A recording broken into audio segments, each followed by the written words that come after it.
Bonjour, aujourd'hui dans Sporting News, on revient sur la qualification du Sporting pour les huitièmes de finale de la Coupe de Belgique. On prendra également des nouvelles de nos blessés et puis bien sûr, on abordera la réception d'Ostende, troisième au classement actuellement. Et pour parler de tout cela, j'ai le plaisir d'avoir à mes côtés Felice Mazzu. Felice Mazzu, bonjour. Bonjour. Alors mercredi, le Sporting s'est qualifié en huitième de finale de la Coupe de Belgique en battant Bocholt 5-0.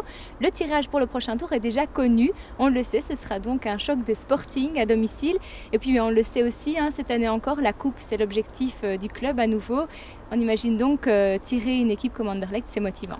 Oui, bien sûr, c'est motivant parce que voilà, je pense que tout le monde, que ce soit entraîneur ou joueur, font du football pour jouer ce genre de rencontres contre des adversaires de cette grosse qualité. Après, je pense qu'on a tiré une des meilleures, si pas la meilleure équipe qui restait dans le pot. Donc on sait que ce ne sera pas évident, mais Charleroi s'est déjà surpassé dans le passé contre ce genre d'adversaire. À nous de bien se préparer pour dans 2 mois, parce que c'est quand même encore dans 2 mois, il y a tellement de choses qui peuvent se passer. Et y croire, bien sûr, parce qu'un match de foot, il y a tellement de choses qui peuvent se passer à l'intérieur qu'on doit toujours penser à être le meilleur possible. Alors revenons sur cette prestation de mercredi face à Bocholt. On l'a vu, vous avez fait des changements, aussi bien au niveau de l'effectif que du dispositif. On a assisté au premier but de Mamadou Fall également. Mamadou, vous avez mis en pointe. On imagine que ce choix il est lié à l'indisponibilité temporaire de David? Oui, effectivement. On a voulu essayer avec lui dans l'axe pour voir un peu ce que ça donnait par rapport à sa vitesse. Après, je n'ai pas vu tout ce que je voulais voir. Parce qu'à ce moment-là du match, on était quand même installé dans le camp adverse de l'adversaire. Après, il a quand même franchi une étape. Et il a réussi à mettre un but. Donc c'est important pour sa confiance. C'est important de savoir aussi qu'on peut l'aligner dans cette position-là, le cas échéant. Donc même si on a joué un adversaire avec tout le respect que j'ai bien sûr pour Bocholt, qui nous a mis un peu en difficulté, je vais dire, en début de match, par un manque certainement de concentration. Ça va certainement faire du bien à lui et à tous les joueurs qui ont eu la chance de marquer mercredi. Alors on pointe souvent du doigt le secteur offensif de Charleroi, notamment les attaquants. Ici pour le moment David est blessé, Chris il fait ses débuts, il est encore jeune et donc on attend, je pense, avec impatience le retour de Florent Stevens, mais je pense que sa revalidation prend un peu plus de temps que prévu. Oui, malheureusement, c'est pas qu'il est en retard sur son programme, mais bon, on aurait espéré qu'il soit retapé là, ici dans les jours qui viennent. Il a encore quelques douleurs au genou, donc son retour est un peu retardé, effectivement.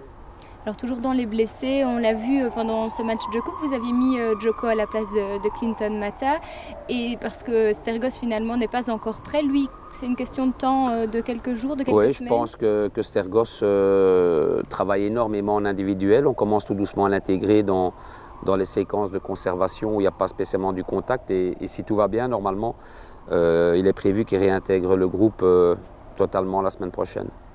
Alors Felice, mercredi, ce week-end, le Sporting joue encore à domicile. On reçoit Ostende qui est actuellement 3e au classement mais qui n'a finalement qu'un seul point de plus que Charleroi. On peut penser que ce sera une réelle opposition ce week-end.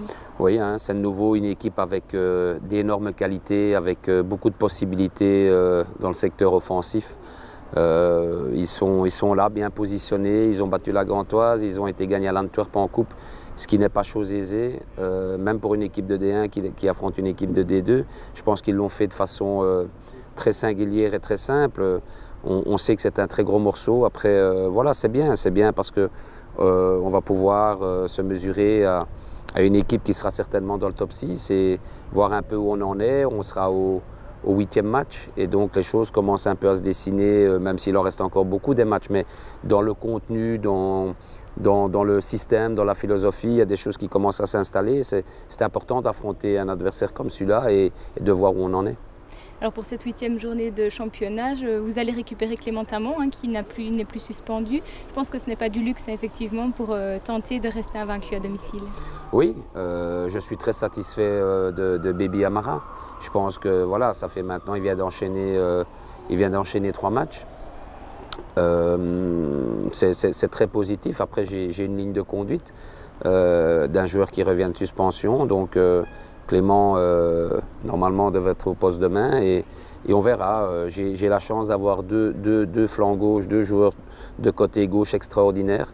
Si ils comprennent tous les deux que par moments c'est l'un et par d'autres c'est l'autre, je pense qu'on pourra bien avancer. Bien, merci Felice d'avoir répondu aux questions de Sporting Charleroi TV. C'est tout ce qu'on vous souhaite, d'offrir à nouveau une victoire à vos supporters. Merci, c'est gentil.